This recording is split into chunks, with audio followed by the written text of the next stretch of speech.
going to give us a shot when it's ready to go. Anytime you're ready, Gordon. Okay. Bob, would you give us your full name and spell it out for us, and then give us your date of birth and where you were born? Robert Lee Christjohn, R-O-B-E-R-T-L-E-E, C-H-R-I-S-T-J-O-H-N.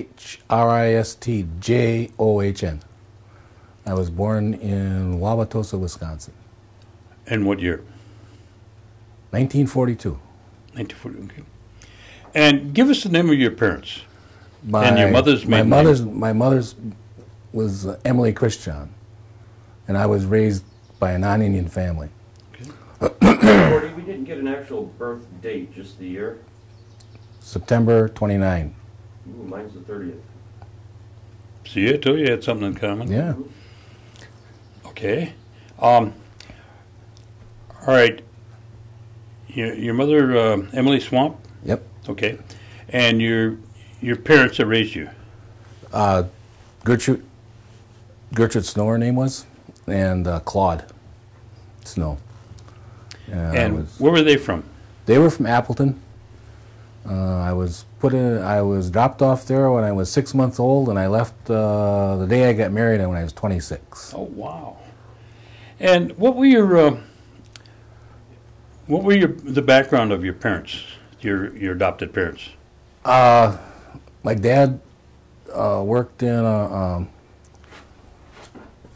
Appleton Wire Works as kind of like not a gopher. He's repaired shit. He could do anything, fix anything. Millwright. Yeah, not a millwright, Well, but just yeah. Yeah. And before that, he worked at St. Elizabeth Hospital in maintenance.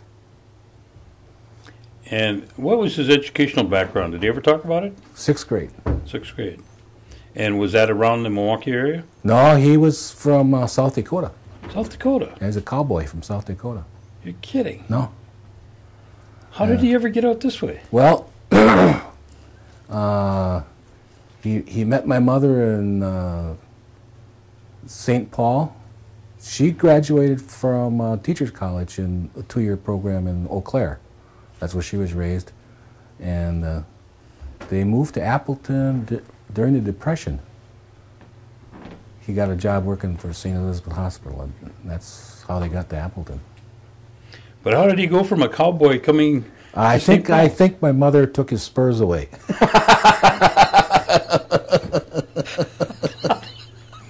She wanted something a little steadier, I think.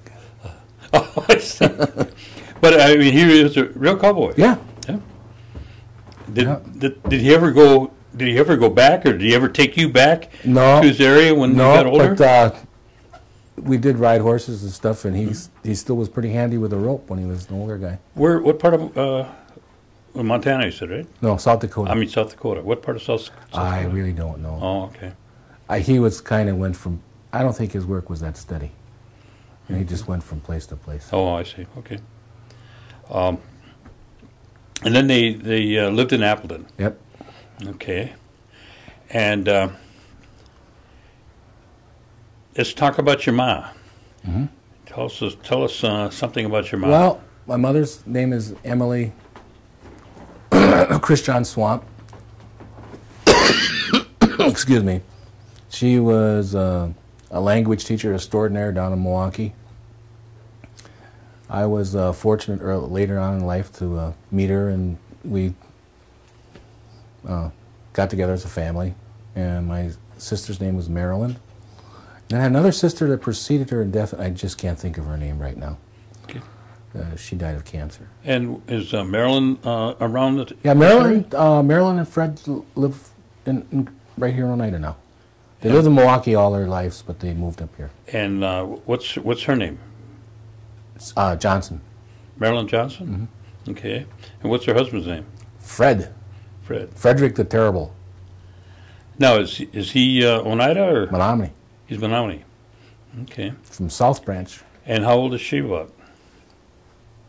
Oh, gee, this is going to be on, for posterity, you don't give a girl's name. Well, I mean, she's older than you? She's a lot younger than me. Oh, okay. Well, let's leave it like that then. Okay. All right. Now, growing up in a non-Indian home, when did you get any exposure, if any, about being an Oneida? I got a lot of exposure. Tell me a little bit. How did your my mother saw to it? I spent a lot of time with Loomis John family out in Oneida, and they had a large family. Spent a lot of summers out here in Oneida, and my mother just saw to it that I learned whatever culture was possible in that environment, and she always put a great deal of emphasis on my being an Oneida Indian and being proud of my race. She was really way ahead of her time.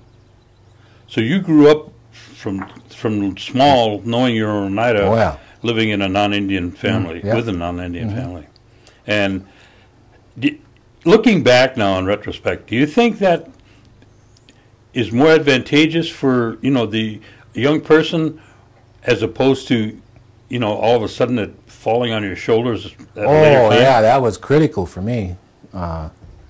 I really respect my foster mother for doing that. And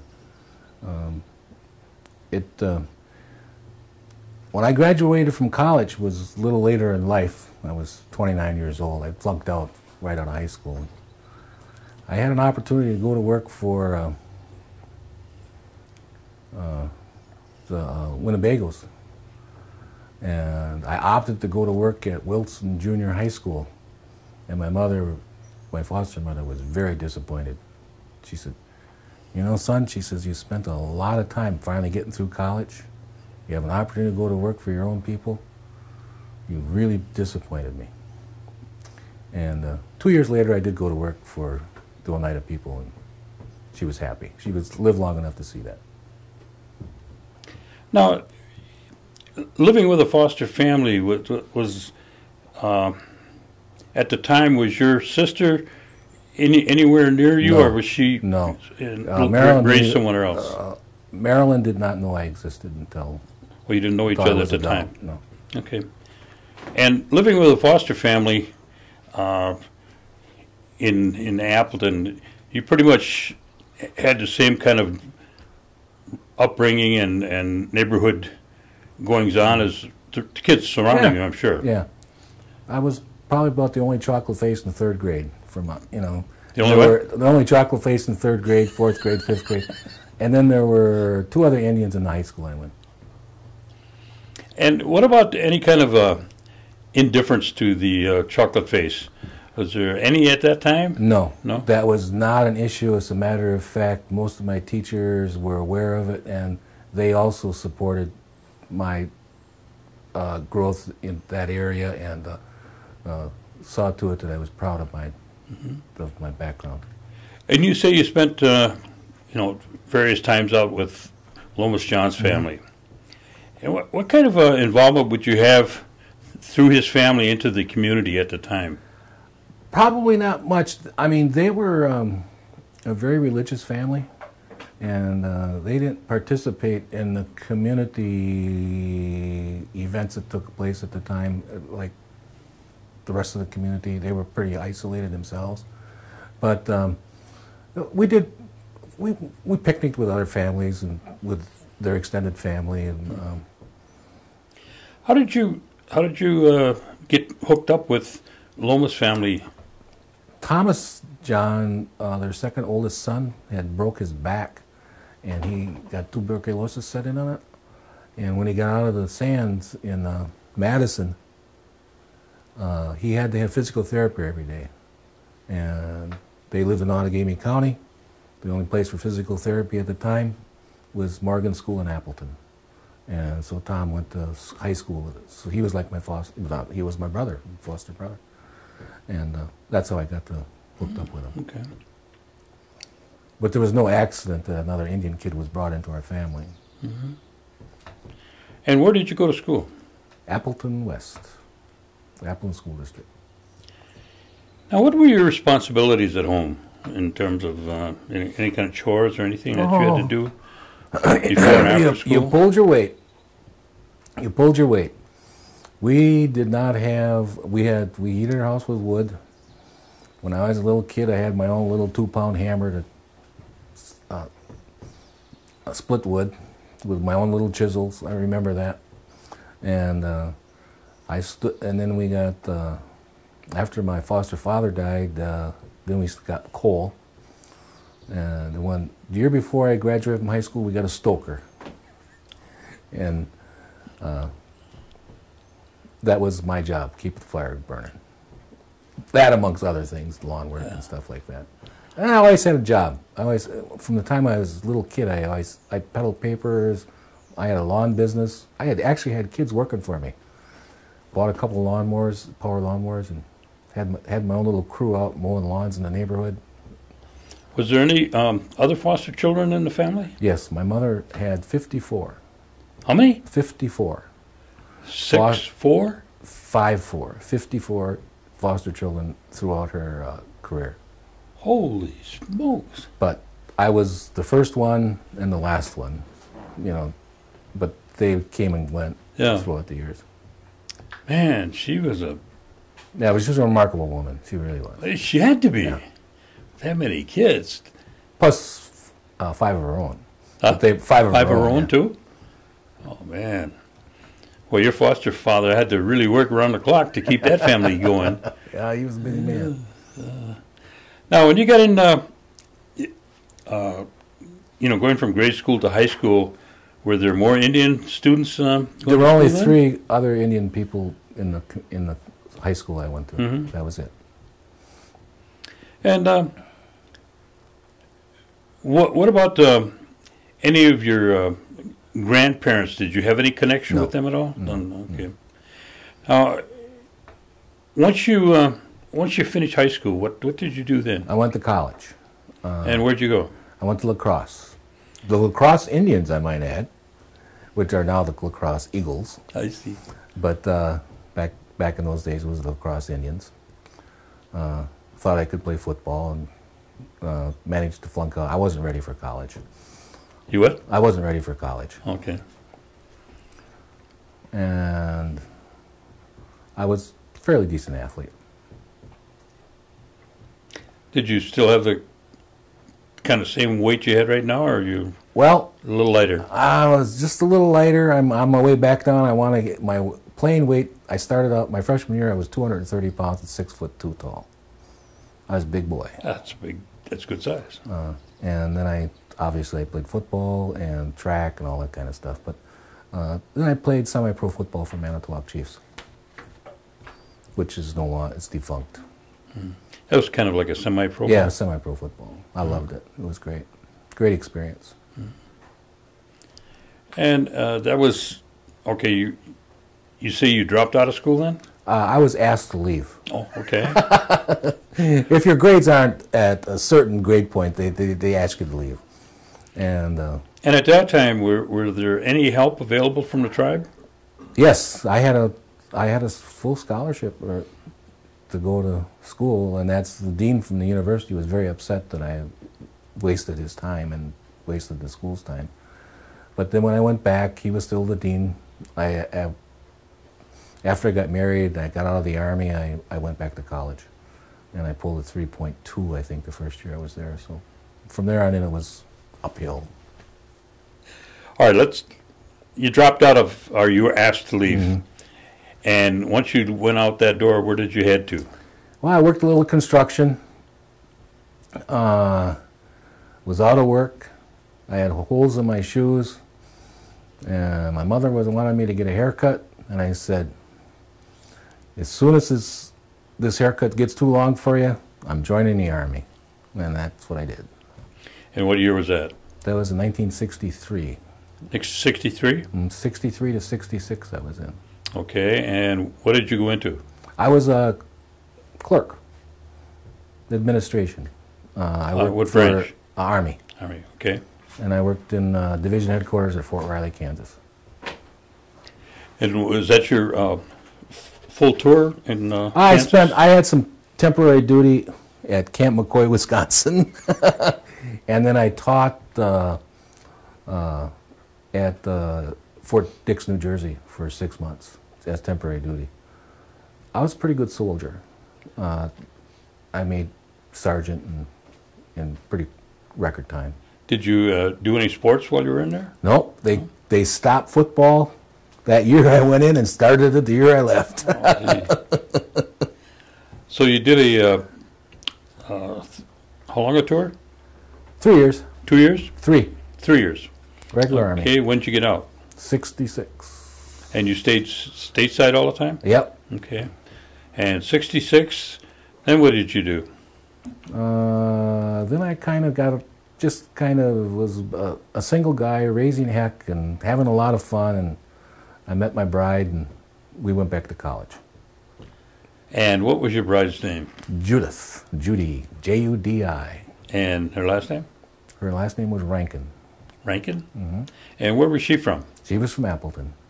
Actually, she only lived 6 or 8 blocks from us. I never met her. I never knew her. Mm-hmm. And she hung out with my brother's kid, even. And they were the girlfriend. They went through high school together. And I never met her until How did you meet her? I picked her up in a bar. And when I told my niece that, she was very upset. But we met in a saloon. I guess a lot of people do that. Oh, sure. And then what happened after you met? Well, then we decided to go back. Either I was working in a machine shop at the time, and we made a decision on either buying real estate duplexes or going back to college. She chose college, and we never looked back. So both of you went back? No, when I say we, I meant me, but we went back. I would have never made it without her. She did all my typing. She saw to it I got my studying done. And where did you go back to college? I went back to La Crosse, and they don't pay very well out at La Crosse. She was working, so then we came back to Appleton. I went to Oshkosh, graduated from Oshkosh. I went to graduate school in Oshkosh, too. And what did you, I was did you go for? A teacher. I taught all of the social sciences and English. Well, after college, then you went into teaching? Mm-hmm. How many years did you teach? Not that long, only 10 years. I taught... How many? Only 10. Only 10? Yeah, I taught at Wilson Junior High School, then I was a homeschool coordinator in Green Bay, and then I went up to Menominee and taught, and then I taught for a year here in Oneida at the tribal school, and in between time I was fortunate enough to be the first tribal administrator they hired, and then I've been in an Indian business ever since in some way or another. Worked for the tribe. And your wife, did she continue to work out, or did she work at home? Oh, she's worked. She's got her own career. She's a town clerk for Grand Chute. She's going to retire next month. Next month? Oh, how long was that? Would be? Well, she's worked in either for Outagamie County or for the town of Grand Chute for a total of 40 years. Wow.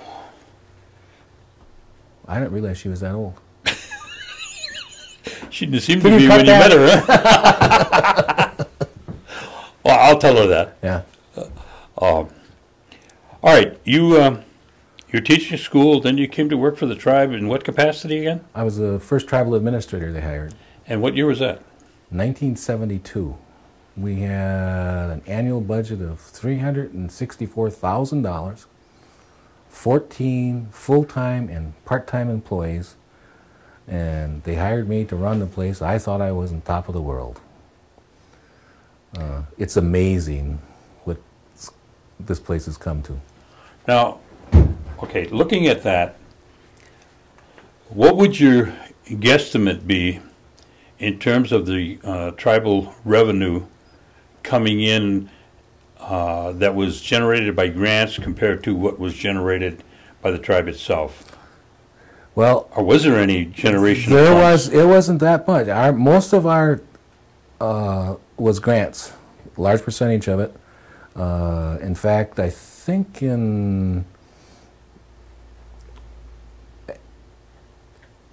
1980 something, 1980, I think we had a $54,000 tribal contribution, and all of the rest was in grants. And I'm not sure, but if I recall correctly, it was just a little under $1 million. Our employment was at about 180 or something like that. So we grew. I mean, that's geometric growth. But who would have ever guessed it'd be 3,000 and we'd have in the hundreds of millions of dollars. Now, again, refresh me. How many employees when you came aboard? 14. 14. Full and part-time employees. I see. So you could count every one of them. You knew them personally. Yep. At that time. Yep. And where were you located? The administrative offices. Chicago located? Corners. We had a part-time dental lab down in the basement with World War II surplus dental chairs. Still could be there for all I know. Marquette used to come up here with their dental students in the summertime. And all these little Indian kids sat on the steps, going down the steps, waiting in line to get their teeth cleaned and get their cavities taken care of in the summer. And they also checked out Head Start kids. We had a Head Start program back in the 70s. And you were tribal administrator for about how long? For a year, then I left and came back, over a period of years. Not that long, I can't even remember, I didn't bring my resume. Then I was the assistant tribal administrator under Mr. Uchik, who was I used to be his boss. Him and Bruce King ran the JTPA program. And then I worked for Tony as the assistant tribal administrator for about 11 years. And that's when we started to really grow. What caused that real big growth from your point of view? We didn't have the grants writers. I did all the grants writing at the time. We were very, very fortunate in getting a lot of excellent grants, multi-year grants, not just 1 year, 3, 5 years at a time. And I think we just became very proficient at it. And then we had bingo hall started on twice a week, which generated some revenue. But then our only real retail revenue was the tobacco sales. And we did very well at that. And we invested the money wisely, and then when as we grew, things just happened. Built a hotel, and from there on in, it took off like a rocket ship. Now, you say you worked for 11 years under Tony Uchik as assistant manager. Where did you go then after that? Oh, geez. Oh, I went and sold stocks and bonds. Because I was under the auspices of the tribal treasurer, Kathy Hughes. I was more or less in charge of the investments for the tribe. As a result of that, I had developed a strong working relationship with a couple of firms, and one of the firms offered me a job. Is that about the time the trust committee just started to get rolling? Yep. Yep. And you would work with them? Yes. And I was allowed to make and buy and trade up to $50,000. And we were very fortunate. It was good times back in the 80s, and we did very well. In addition to that, by now the tobacco sales are really taken off. And our bingo is now 7 days a week. I remember when Tony Uchik and I came up with a hairstorm that we would have 2 bingos on a Sunday. The bingo staff just absolutely said, we cannot do this, it's impossible. Well, within 4 months we had 2 bingo games on Sunday and 2 bingos on Saturday, and then pretty soon we tried a couple during the week. And then at one time we were running 3 on a week, 6 on a weekend, 3 on Saturday and 3 on Sundays. That did get a little hairy, and they dropped back down to 2. But now you're talking real money. I recall when we had our System 30, IBM System 34,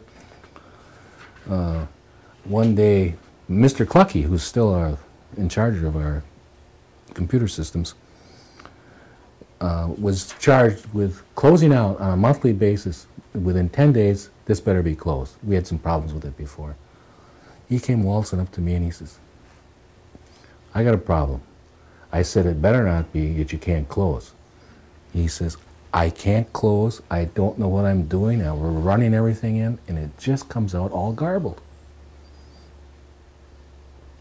So they worked on it for a couple of weeks. And it was a nice problem that we found. It was the first time we went over revenue of $1 million a month. And it didn't fit into the program. I remember that. I was so angry at that kid at the time. I was wanting to strangle him. You know, I just didn't. I didn't. Well, he didn't either, and neither did. Quite frankly, they brought in some guys from IBM. They didn't figure it out right away. But it was the first because all the commas and the zeros just didn't fit, and so as a result, bringing it in faster than you could count it. Right. So that was a nice problem to have. Now, as the working with the investments, did you stay there, or did you move to another position? I did. I loved working, and I was very good at it. But I just didn't like sales, so I left. And holy schmuck, I can't remember what I did after that. I came back to work for. Oh, I came back to work for Ortec as a salesman, which was. I was on their board of directors, and it wasn't, Ortec was an environmental study thing. It was one of the tribe's early failures. You don't hit a home run every time you start up a new business. And this is a good example of it. And we tried our best, and it just wasn't working. And I left there, then I came to work temporarily as a records management when somebody retired. Then I went over to Community Education Center and help young people get back into college, help them find work. I'm a people person. I really enjoyed that. I was there about 5 years. I really enjoyed that. Then along came Aerodyne, which was another somewhat economic disaster for the tribe, which I was asked to be on board for that, and shortly, within 6 weeks, I realized we were headed for bankruptcy, and we did go into bankruptcy. And that's all I can tell you, because the rest of the stuff is I've got a contractual agreement on the bankruptcy court that I can't divulge any of the settlement. Now, did you stay in education then? Well, I retired after that. I retired after that. Oh, okay. Hated it. Just wasn't happy. And I had an opportunity to, a vacancy came up on the Appeals Commission. I ran for the Appeals Commission, and I'm presently working at part-time on the Appeals Commission, which takes a lot of time. The studying, I've been doing it for 2 years, and the studying is just unbelievable. And the training is phenomenal that they provide us. And we're presently looking at expanding the Appeals Commission role in the community. And I'm looking forward to that opportunity. Bob, you've had the opportunity to, you know, I guess I would call it almost damn near ground zero to where we are today. Pretty much. Where would you rank the Oneidas in terms of Indian country, you know, stepping back now and taking a look at it? Where would you put that? Well, the Oneida tribe has been very fortunate in 2 areas, well, maybe 3 areas. One is somebody back in the late 60s made a commitment for education, and as a result, because when I graduated from university in 1972, I was the 10th Indian person to receive a teacher's license in this state. And somebody in the 60s made a decision in the local, I'm talking our business committee, education was going to be our #1 priority. And that has allowed us to have the skilled people to develop a workforce here, to continue our operations, to make them grow, and we'll continue to do that. And another advantage that this tribe has is location. We're right next door to Green Bay. We're 20 minutes away or 25 minutes away from Appleton, Wisconsin. And as a result of that, we've had some economic opportunities that exceeded all the other tribes in this state. And at one time we were the leaders in this, and we still are, as far as skills and management skills are. I'm quite sure I consider us as leaders. And on a national level, we're right up there with the best of them. It's been I'm proud to say that I think my foster mom would be real proud of me. Just because I was fortunate enough to have a small part in this operation. No one person can take credit for where we've been. It's been a whole host of people, Indian, tribal members, and non-tribal members, that allowed us to grow where we are. We've had a lot of friends. We've had a lot of congressional, John Burns has been a friend of ours. We've had a lot of congressional friends. Mrs. Senator Anaway was just phenomenal from Hawaii. He's been, over the years, he's been just, if you ask and it's possible for him to get it for you, he gets it. So, and we've just been very fortunate. And I would say that we're right up there with the exception of probably some Alaska, which have the resources, financial resources, with such as oil, and the Navajos who just have sitting on top of gold mines, not gold mines, but coal mines, and uranium and several other things. What's your take on the casino and its impact? It's been phenomenal. Advantage. And there's some disadvantages. One is some of our young people look at that as a career, and it shouldn't be. But it's hard not to. One of the things that I think that it does is it allows a lot of young people to get experience. And I think there is a turnover there, and these people are going on to other things. Out of all of when I was working in community education, we had a lot of adult people coming into using our services. A large percentage of them were working for the casino because they, quite frankly, just had been there 10 or 12 years and they wanted to do something else. And several of them have managed to get an associate degree, get a 4-year college degree, and some have got a master's degree program. And the tribe gets nothing but stronger as a result of that. So that's good. But where you have a high school kid that says, I can go work for the casino, that's not so good, I don't think. But maybe we can get some of those as they grow a little older. What about their per capita payment? I like it the way it is. It should be kept at a minimum. I've seen other tribes that have just, they're off the wall. And quite frankly, when you don't have to work for something, it just makes it too easy to get in trouble.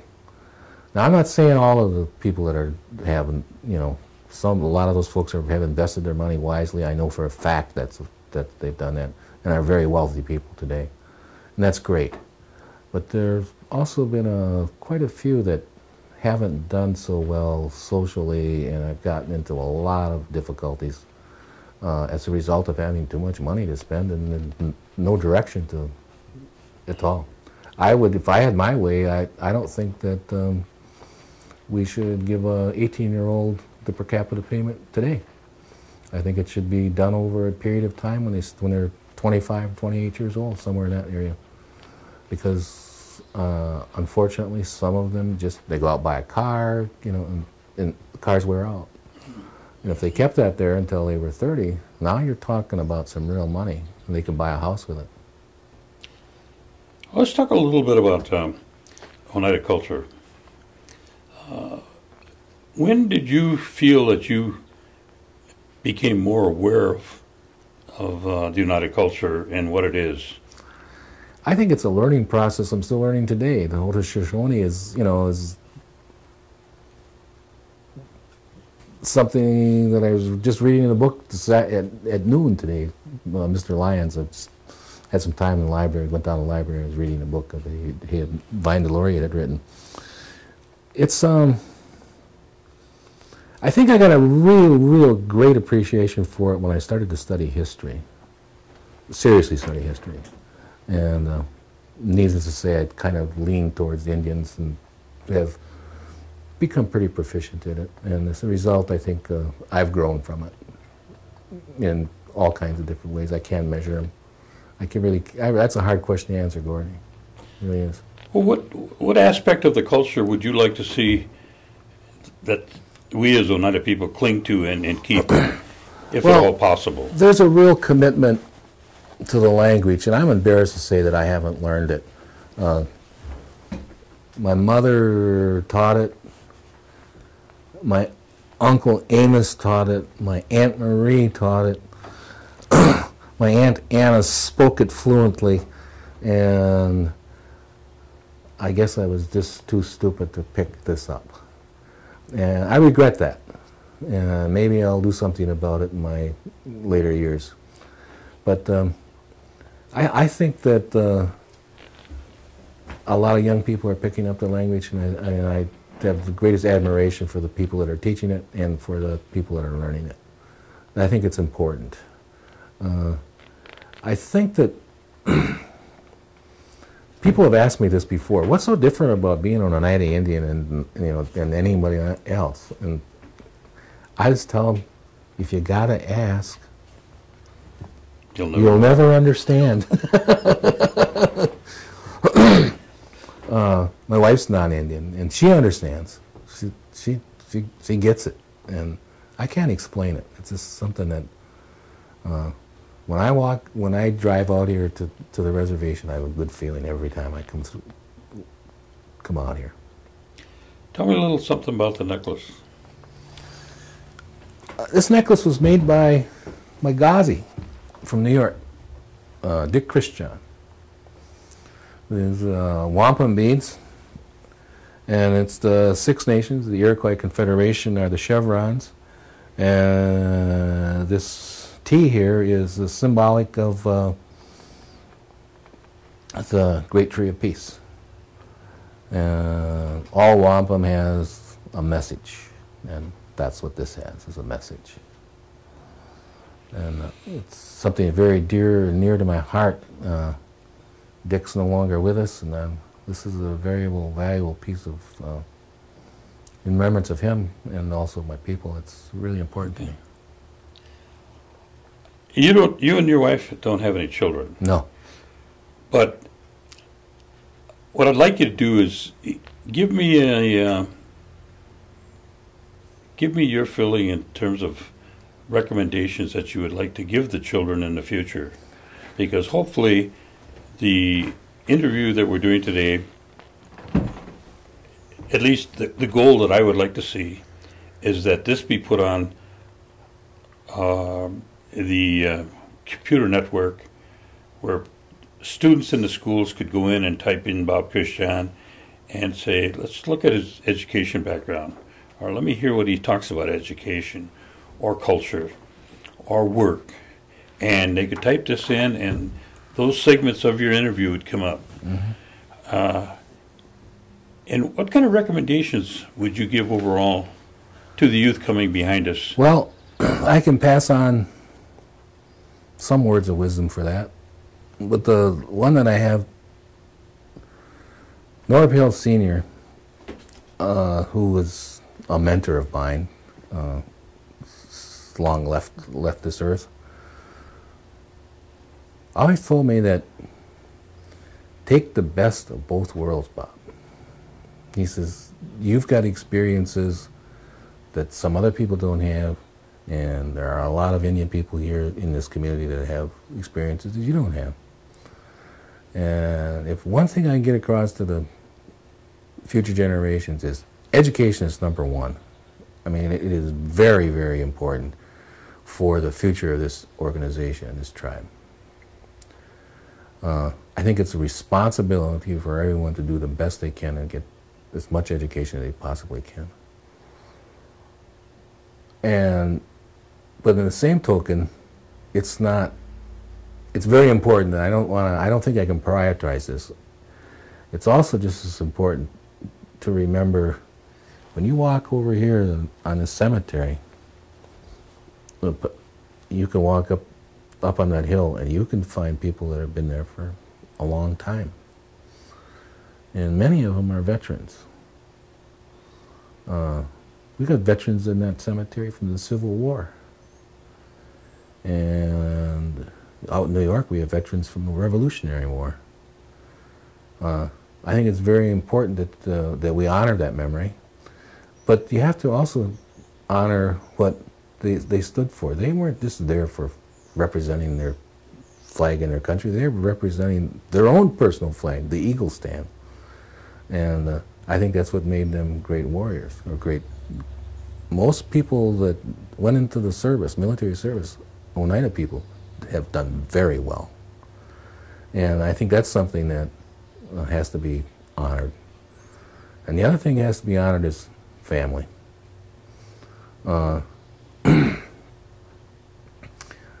It's just really important that you honor your family. And now that I'm getting older, I think it's really important that you honor the senior citizens of this community. When I was asked to do this, I thought, I'm not old. They said, we want to interview elders. Well, I guess I was kind of slipped into that area, and I'm proud of it. And I was always taught to respect elderly people. And I think I'll continue to do that.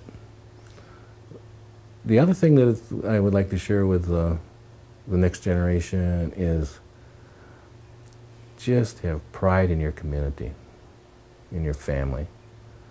And last but not least, it doesn't make any difference if you're a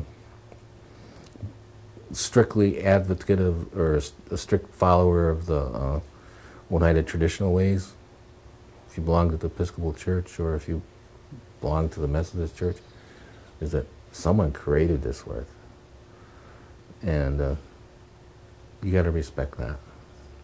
You got to respect Mother Earth and the Creator. If you do all those things, you'll be a pretty good Joe.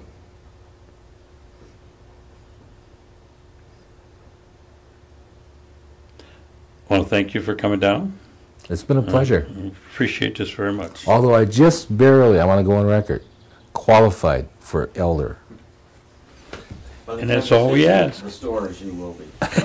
That's all we ask, just barely.